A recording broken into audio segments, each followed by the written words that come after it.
FX medicine is evolving. The same evidence-based research, ideas and thought-provoking conversations that you love in refreshed new formats. To help co-create it with us and for member rewards, sign up at fxmedicine.com.au. For now, enjoy this podcast previously recorded with Andrew Whitfield Cook.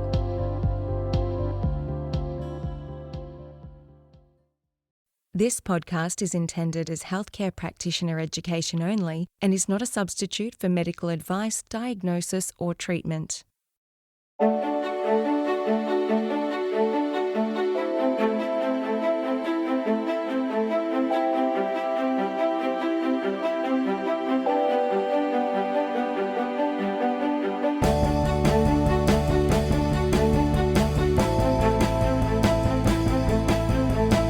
This is FX Medicine. I'm Andrew Whitfield Cook.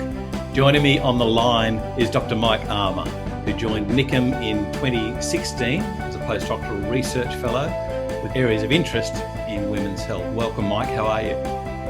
I'm good, thanks, Andrew. Thanks for having me on.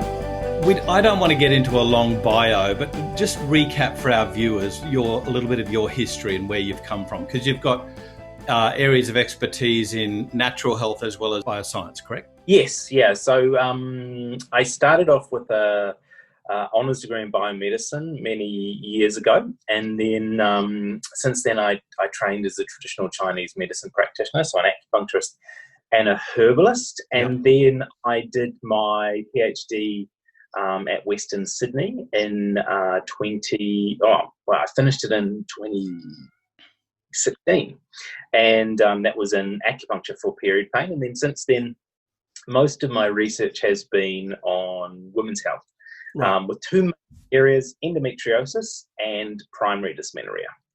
So did you have an interest for natural health before you did biomedicine? No, I don't. I was always been curious, but I don't remember having an interest in natural health before then. It was always just, I think what happened was when I was at the medical school, there was a Chinese herbalist and acupuncture clinic down the road. Right. And I'd often come stop in and have a look and be like, oh, this is pretty interesting. You know, they had all the patent medicines and things like that. And so I often thought, oh, this is really interesting. And then I got into it actually because of a frozen shoulder that I got during when I was working as a researcher. I got a shoulder, didn't respond to any treatments. I went to that same place. I still remember the name, and the guy there was amazing. Didn't speak pretty much any English. I don't speak any Mandarin, but he just went to town on my shoulder. Acupuncture, cupping, heat packs, the works, and I left there a couple of hours later. I was like, wow, that's fantastic. And didn't recur? No, it was got heaps better. Didn't quite fix it all in one treatment, but it was an amazing difference. And wow. And yeah, I don't know, that just kind of flipped a switch for me, and I was like, oh, I wonder if I could learn this. I thought, I'm not sure if I really want to spend years in China at the moment, because I was about 22 at the time. Yeah. And went home, jumped on, maybe it was Google. It was a long time ago, so I'm not sure if Google was around. And found out I could study it. Not only did I not have to go to China, it was actually just around the corner from where I was living. So it was kind of the start of it. A natural evolution.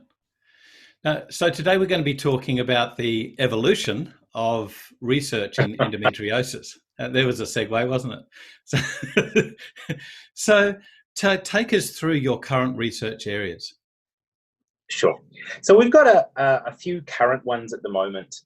The two major areas I think we're really looking into right now or in the very near future is we're looking into the effect of herbal medicine on endometriosis. So obviously quite commonly used in the community and clinics, but very, very little in the way of research has been done, especially on Chinese herbal medicine. There's some great work, Dr. Andrew Flowers on this, but really in the terms of randomized controlled trials, very, very little. So we're looking at a modification of a traditional Chinese medicine formula and I apologize for butchering the pronunciation, Guaidza Fuling Wan.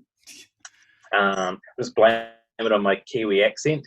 And so we're looking at that. That's probably the most, the research suggests that's the most common formula that's used in China and Taiwan and Hong Kong for endometriosis-like pathologies.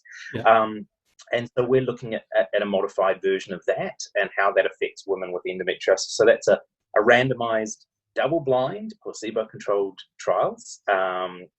And we're looking at using that for 3 months. And then we're seeing how that affects women's pain and other endometriosis symptoms like fatigue and other pain symptoms, pain on intercourse, pain on bowel motions, reductions in medication. And moving forward, one of the areas that we're really interested in, and I think patients are really interested in, is looking at medicinal cannabis for endometriosis. And so that's being done in conjunction with my fabulous PhD student, Justin Sinclair. So not only for his PhD, but we also have, we're trying to, reach out for some funding, to into a larger project as well. So those are our main, I guess, herbal medicine and of all kinds of herbal medicine, I guess, is what we're currently focusing on. When you're talking about recruitment for those, particularly for the first one with the modified TCM formula, where are patients recruited from? Orthodox medical clinics or people interested? Was it an advertisement? Yeah, mostly through social media. We have great support from our the endometriosis organisations, and I am part of the clinical advisory group with Endometriosis Australia, and they have been, absolutely fantastic in terms of supporting research recruitment. So most of our recruits have come via social media postings that they or some of the other groups have made. We found for women with endometriosis advertising, we did use some social media advertising, but it was very slow. Didn't work as well as. But that's an interesting point about Endometriosis Australia, because you'll get women from all walks of life, from all bents, if you like, or attractions towards natural medicine or not. I guess that's the interesting thing, is if people aren't attracted towards natural medicine, would they be willing to try it? And then do you get a bias in your sample? I think one of the things we do ask women, as when they join the trial, is, are they taking other natural supplements, or have they taken them in the past? So obviously I can't see that data at the moment, but I'm excited to see what it says. But I think, one of the things we know from women with endometriosis is they are looking for solutions. Yeah. And so I think, like me, perhaps, I wouldn't necessarily have, thought about getting acupuncture, but, a frozen shoulder is really painful. And so I think perhaps, it's the same thing, is that maybe people who would not have necessarily gone to a naturopath or a TCM practitioner, or even to a health food store or tried a supplement, they are interested in being part of research, either to help others, which is really common, or just because they're in pain and they'd like to try something. And I think being part of a trial also, I think it gives it's just a little bit more reassuring than just popping into one of the big chemist or chains and kind of saying, I've got pain, what do you recommend? Yeah, and to me it smacks of a need. And it says a lot about the current treatments and the failure in such. I mean, we've seen the issue with the opioids, but what it says is that the pain is so great for these women that they seek other forms of medication, other forms of help. Absolutely. And one of the things that we saw is, so we did a survey, published it about, it's almost a year ago now. And we looked at what forms of self-care women in Australia used. Right. And we were surprised to find that quite a few, around 1 in 10 of the women that responded to us, were using cannabis to manage their pain. Okay. This is especially interesting because at the time that we did the survey, cannabis was not available for medical or legal access. Yeah. So they would have been illicitly. I think the fact that people are willing to, try an illicit product, which has potential legal ramifications if they get caught driving, or anything like that, suggests that the pain is bad. People are needing solutions, because I think most people are not, if they have mild pain, which is easily manageable, it's unlikely they will seek out, a treat, they won't go to that kind of. Yeah. I guess the issue is if they were using it for recreational purposes, then that's a separate issue. If they were just using it to get stoned, well, that's a separate issue. They're not. They're saying that they're using it as a medication for their pain. That's the interesting point for me.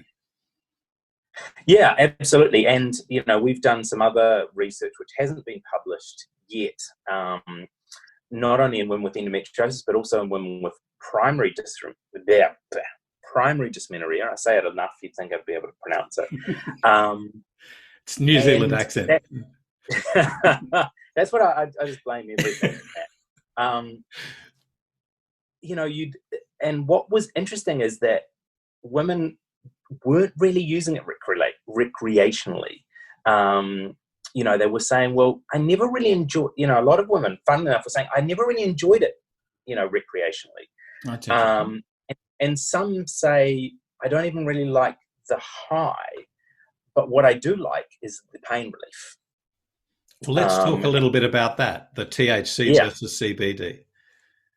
And so that's very interesting. So Justin and I have been working with a company in Canada, actually, and so they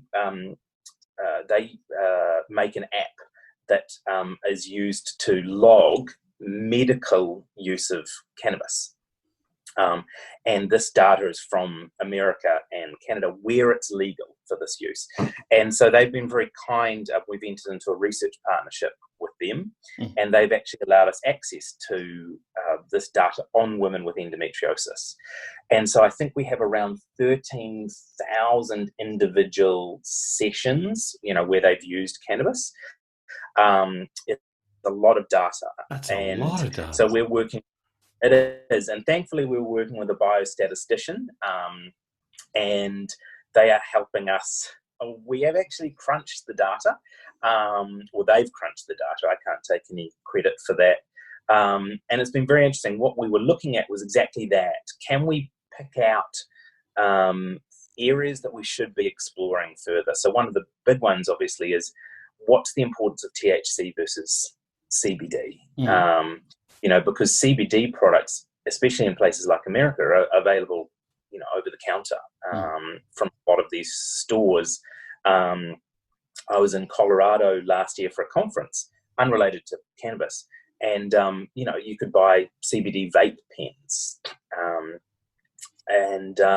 so we're really interested in that, because we think that THC is important in this pain relieving aspect. Right. But obviously the downside of that is THC is also psychoactive. And some people listening, I'm sure, will be like, why is that a downside? And it's because really when you think about using it for a medical treatment, one of the issues that women have at the moment is oxycodone is quite effective for treating endometriosis pain. Women, use it. It's prescribed a lot. It's not that it's not effective, but it is addictive, and it also impairs functioning. So, we know, and this is a paper we have coming out hopefully later this year, we talk to a lot of women about their experience of managing their life with endometriosis. And one of the things that came out was that a lot of them are stuck in this horrible kind of catch-22 situation where they need to go to work or they need to look after their kids, and so they don't want to take opioids while they're doing that. But then it means they're in horrible pain, so exactly. So it's a horrible catch-22. So one of the women I distinctly, these were several years ago now, but I still remember, she said basically, I'm in pain all day. And the minute my husband walks in the door, I've got an endone in my hand waiting, and as soon as he walks in and can take responsibility for our daughter, that's it for me. Down the hatch. Pain goes away, but I'm wasted. That would be a funny joke if it wasn't so sad and angering. And this exactly, and this is her life every day. And obviously not just her, but her family. So I think that she talks about terrible guilt she has over this because she can't play with her daughter in the evenings. She can't bath her because she's wasted, because she feels so out of it with the opioids. But without that, she's in horrible pain. Yeah. So the women are stuck in this terrible situation.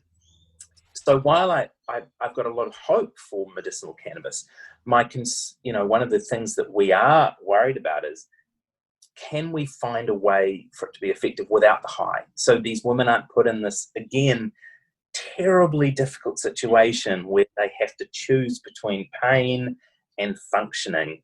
So it would be great, and this is something that Justin's PhD is working on, is to see, how much THC is needed for an effect, or can we find, is CBD good enough to take the edge off, where you could say, okay, well, actually, I'm going to use CBD during the day. It actually works quite well. Maybe it's not as good as something with a high THC. And again, we don't know. I'm completely speculating. This is something we need to find out.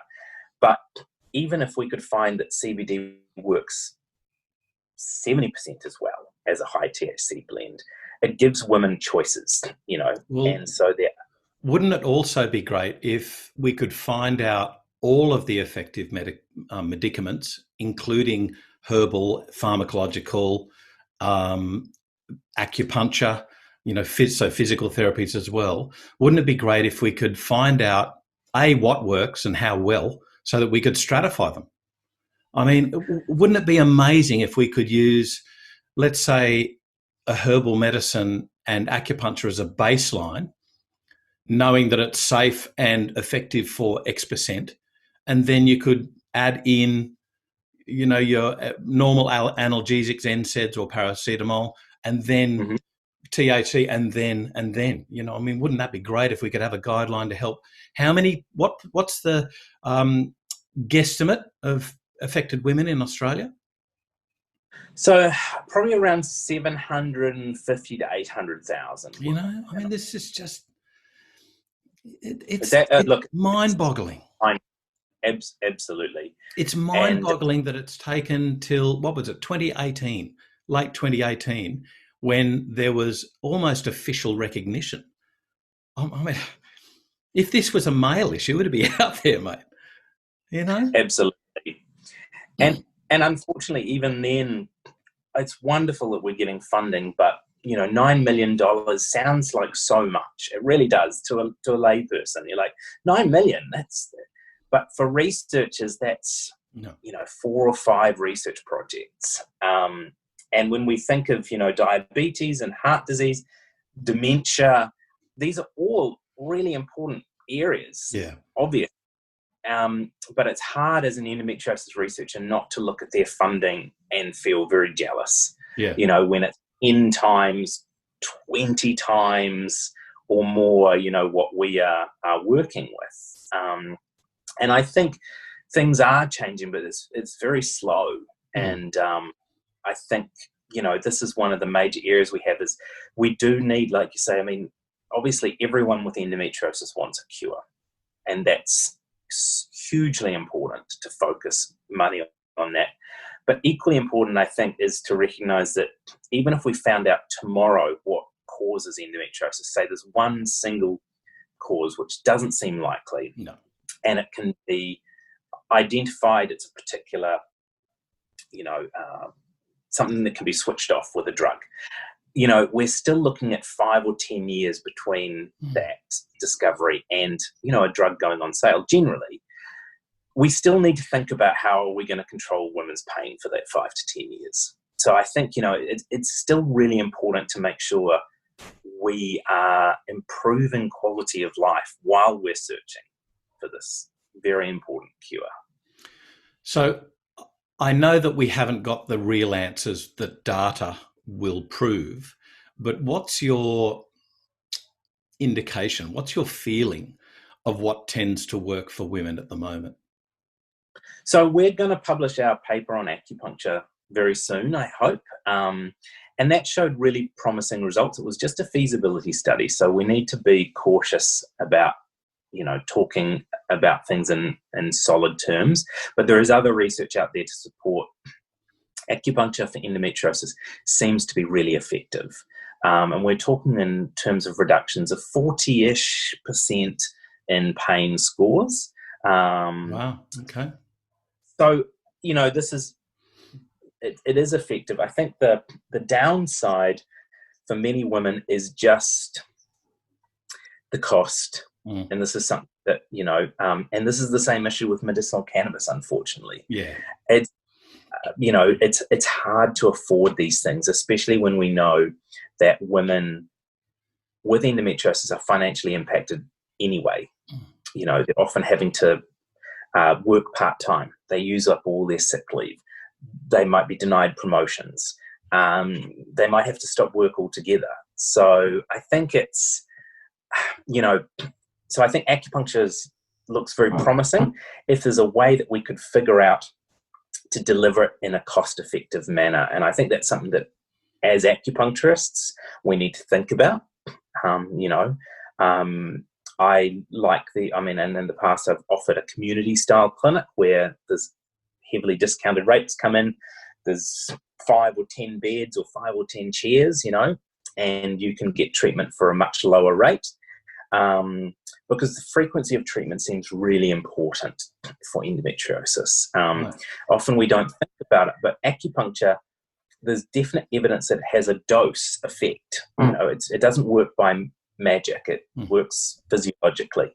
So it does mean that, the number of times you treat or the frequency of treatment is really important. And especially for something like endometriosis, it seems that twice a week is quite important, especially in the beginning, to kind of get that effect. So that's something to think about. But I think definitely acupuncture, we had very, very low rates of, adverse events. They tended to be mild, the usual kind of a small bruise, a bit of pain when the needle went in, but relatively, obviously very mild and transient. So I think that shows a lot of promise. I do think the self-report measures that we've had from women using cannabis, so far, obviously with the caveat, it's all self-reported. So it might be, only people that, are big fans of the devil's lettuce are continuing to use it and kind of coming back to us. But definitely we cannot ignore the data, and we have another data set which is under review at the moment in another journal from New Zealand, showing almost identical results to our Australian data. Now that's where that's what's needed when you get the multi-centre trials showing similar or same results. That's where the beauty lies. So these are all, again, it's all self-reported, it's survey data, but there's a trend there. And then when we look overseas, I know it hasn't been published yet, but we've seen poster presentations and things like that. And, the theme, it's the same song, you're getting these big reductions in pain, improvements in sleep, reductions in nausea, and digestive symptoms, which are very common in endometriosis. It also means, when we think about treating pain, it doesn't have to be an either or situation. like we can say, okay, cannabis might reduce people's need for opioids, maybe by 50%. And, our data suggests exactly that people can stop their opioids, but if they can't, they do reduce them a lot, or it can be used to manage the side effects of other medications that they're needing, so depression and anxiety are very common in women with endometriosis. They're often put on SSRI or similar medications to help manage that. One of the side effects of that is kind of nausea, so women report using cannabis to reduce the nausea from their other medications. Right. I think we can use these as part of a toolkit, because there is no one size fits all. But it's really important that women have access to these effective treatments. So I was going to ask about how much can patients do for themselves, and when is the appropriate time that they need to seek professional advice? Yeah, so that's a nice, simple question. I think, it's an excellent question. And the answer is, it's hard to say, because I think certain things, there's a bit of research out there, for example, suggests yoga can be beneficial for women with endometriosis. Yep. But the thing is, I think for many women with endometriosis, depending on the location of their lesions and the severity of their pain, exercise especially can be very problematic for them. And again, they're caught in a catch-22 because exercise is so beneficial for many things, including mental health. And we now know pretty much if you could make the ultimate pill, it would be medicine, would be exercise. It pretty much, helps so many different areas. So I think what can be done is, try yoga. Try it yourself. There's, especially during COVID-19, there's some fantastic resources on YouTube. There's these other, apps that you can get. We used a couple, my wife and I, during the time. We have a great friend who's a yoga teacher. She did her classes online. I think it's worth trying that. And if you find, look, actually, this is making me worse, it's aggravating my pain, you've got two choices. You can go and speak to, a yoga therapist, a professional, and get them to customize a program for you. And I've done that myself because I have back problems. And that was fantastic.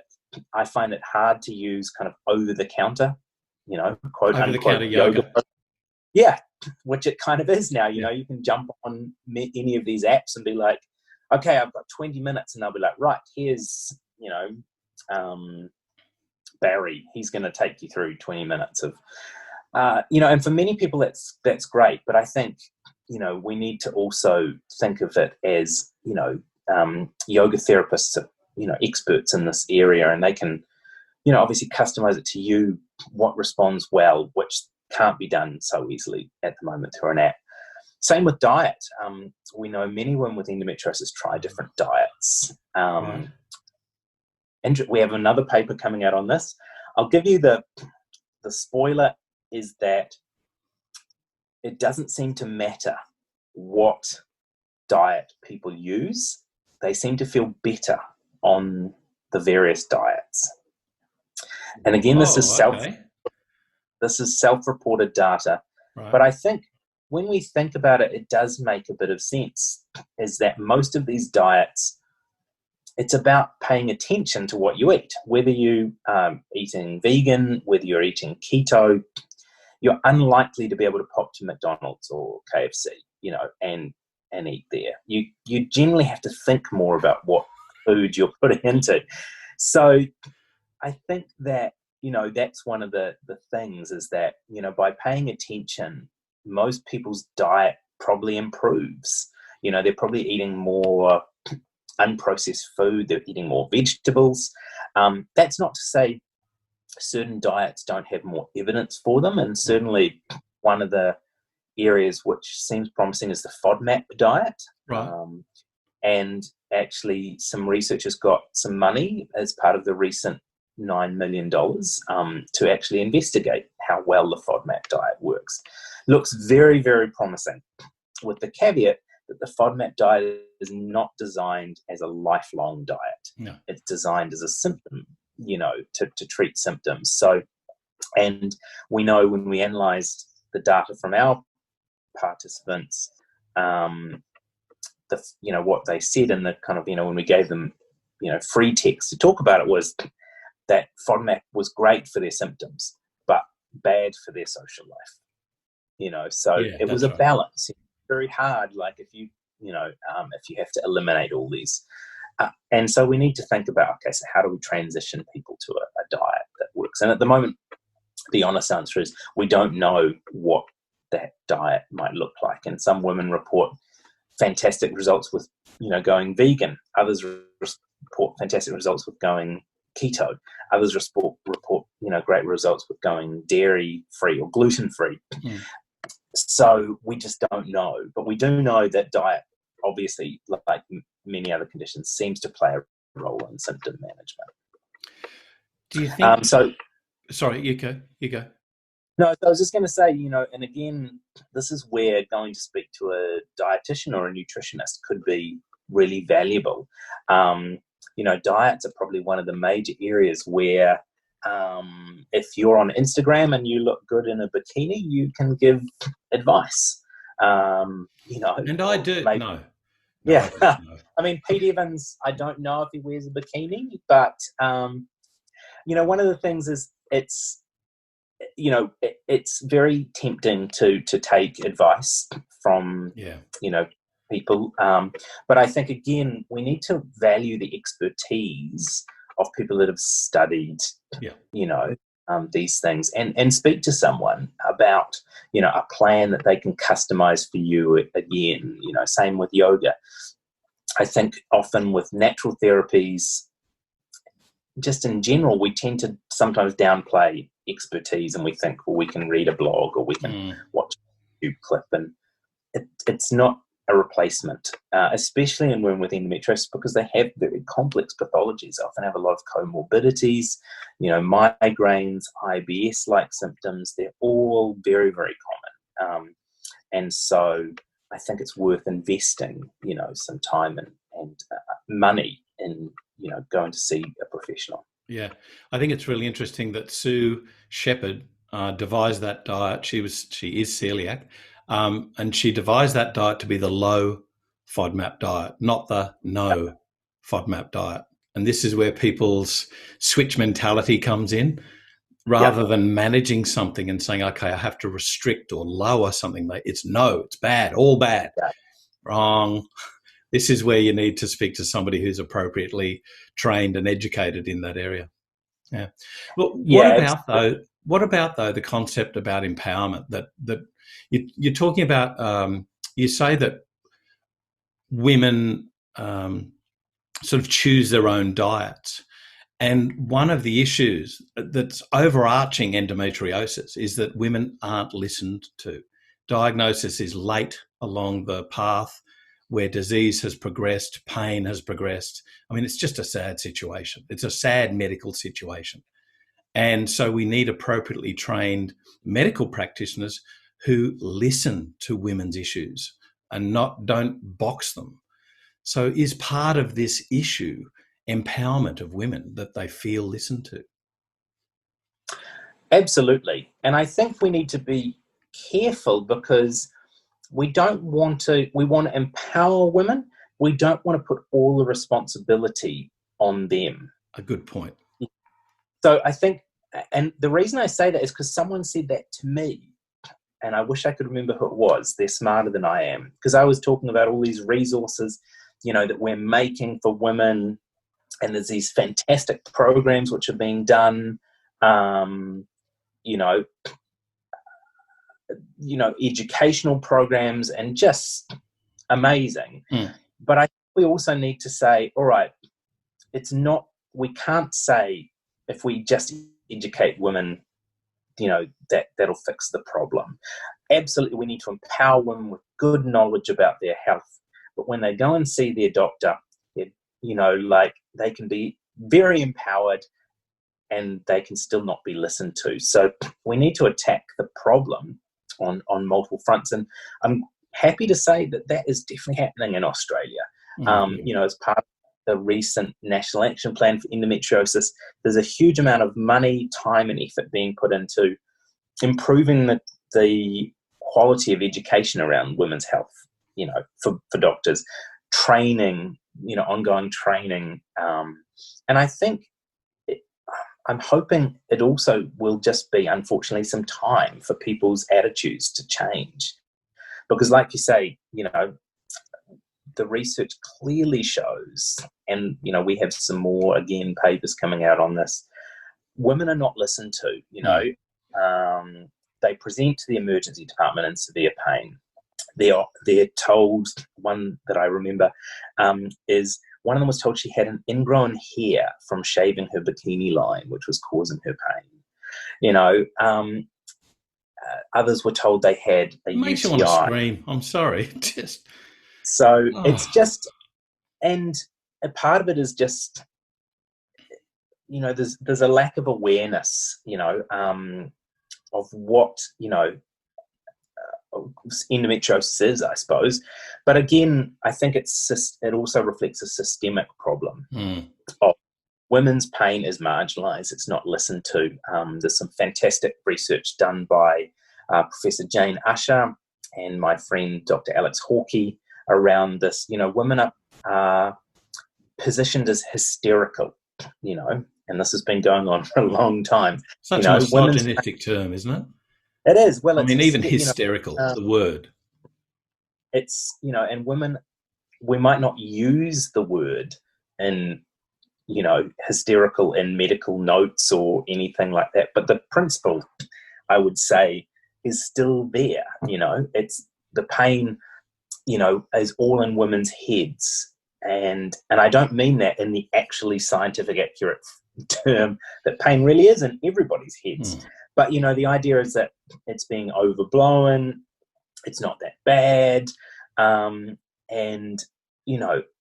it's I think, I would challenge anyone to spend a day with a woman with endometriosis and think that, the pain is being exaggerated. Well, you know what?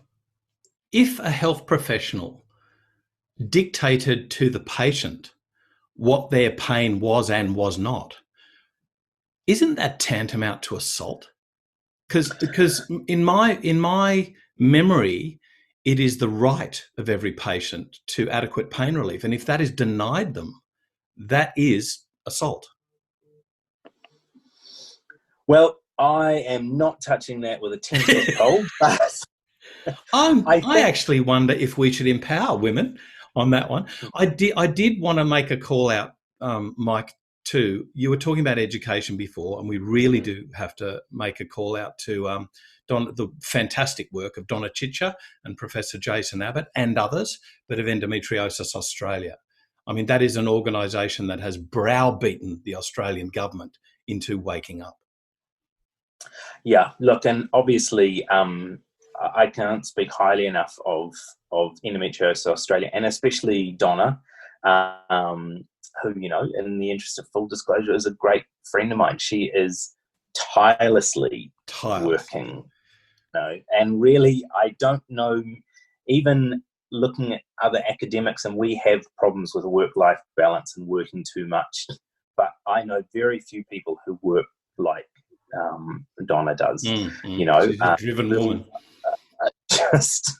We were at an endometriosis event, and she's multitasking. She's on her phone answering questions that people are posting about what they should do, counseling, all the while, one hand on the phone doing that, and she just gives and gives. So I mean, absolutely,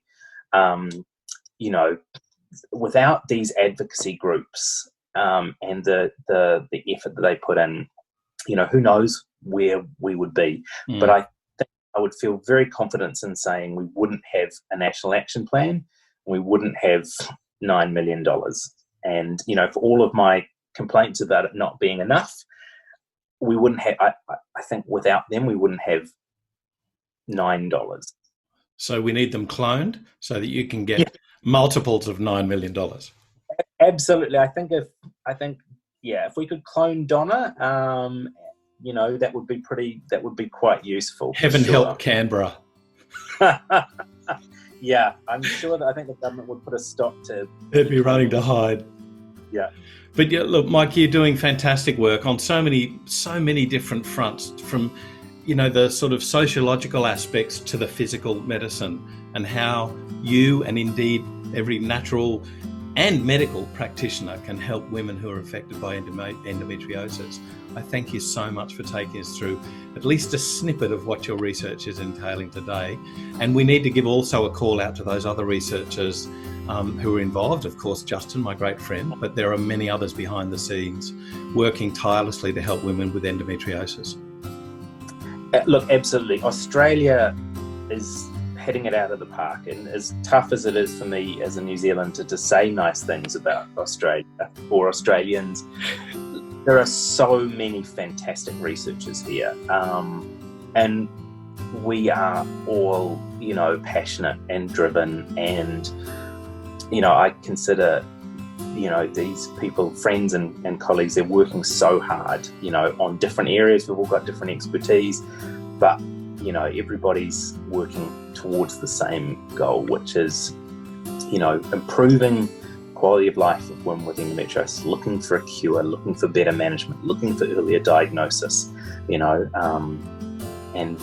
so there's some amazing work going on. Thanks so much for joining us on FX Medicine. All right. Thanks for having me back. This is FX Medicine. I'm Andrew Whitfield Cook.